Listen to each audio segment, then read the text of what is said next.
Je suis à la fruitière des Hauts-Fleuris à Mieuxy en Haute-Savoie et je vais retrouver Thomas, un fromager, et il va m'apprendre justement quelles sont les étapes pour réaliser un bon fromage. Je vais rejoindre le fromager qui va m'expliquer les étapes de confection du reblochon.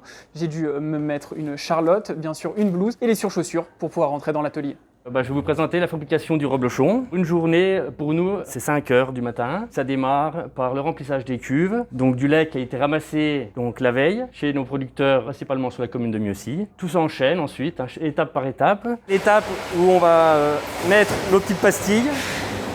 Des pastilles rouges qui représentent le reblochon laitier, donc fabriqué en fruitière, avec un lait de plusieurs producteurs. Ça nous permet de retracer et de retrouver le fromage. On est ici devant la cuve.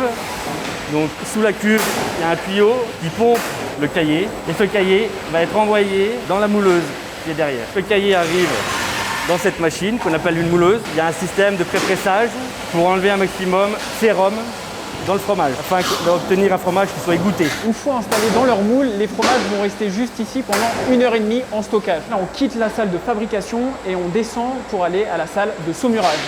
Nous voici dans la salle de saumurage. C'est ici où les fromages sont baignés dans un bain d'eau de sel saturée. La saumure, ça sert au fromage pour le salage, l'affinage. Et puis, ça va le protéger. Ils sont dans ce bain pendant 2 heures de temps. Au bout des 2 heures, on les ressort pour passer à la prochaine étape, qui sera l'étape de l'affinage. Le reblochon va y rester 4 jours et chaque jour, il y a une personne qui vient retourner les reblochons. Alors après 5 jours à Mieuxy, le fromage part pour l'affinage à Thônes, non loin d'ici, et il reviendra ensuite pour être vendu ici dans la boutique. Donc là, on va retrouver le produit final de retour de Thônes après l'affinage. La tome de Mieuxy, elle est finie, je vais pouvoir la déguster. Sachez qu'ici, il est possible également de faire des dégustations de fromage, de découvrir comment est confectionné le fromage, et il y a même des ateliers pour créer son propre fromage.